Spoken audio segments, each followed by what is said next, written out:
We have lots to get to tonight, but we're starting off with this. A group of kayakers was rescued off the coast of Cape Elizabeth tonight near Two Lights State Park.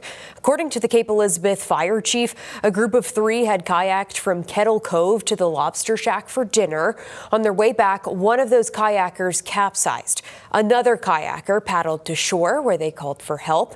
The remaining person in a kayak and the person capsized in the water were able to make it to the shore on the rocks. That's according to the fire chief. He says they were then recovered by rescue crews from Cape Elizabeth Fire, South Portland Fire, and Portland Fire. All 3 kayakers were checked out by EMS and no injuries were reported. A new CENTER Maine team spoke to the kayakers shortly after the rescue. They did not want to appear on camera, but told us that they shot off a flare while trying to get help. According to the fire chief, one of the kayaks was not recovered. We're going to turn now to meteorologist Alan Holt to get an idea of what the conditions out there were like tonight. Alan, I imagine the water was pretty cold still.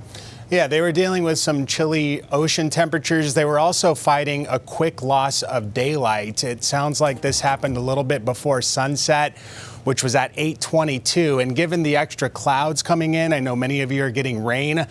You had a much more abbreviated twilight, so you couldn't see as well as you could have been able to if it was a cloudless night. But sea surface temperatures are in the middle to upper 50s along the southern Maine coast. Just 10 days ago, these numbers were closer to 50, so they've come up quite a bit over the last 10 days.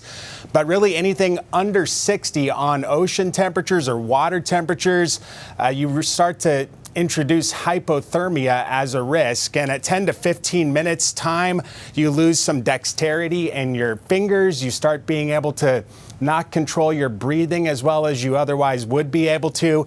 And at a half hour to an hour, that's when the hypothermia risk really starts to accelerate. Keep in mind, the water temperatures were closer to 60, so this window was probably closer to 60 minutes if the kayaker that was in the water was rescued within about 30 minutes. And then after an hour's time, that's when you could start to lose consciousness. Waves weren't overly big, 2-foot seas out there. Winds are calm. That likely helped rescuing the kayaker that was in the water. Rain didn't move into the Cape Elizabeth area until about 9:30, so this had all happened by the time the rain started to move in.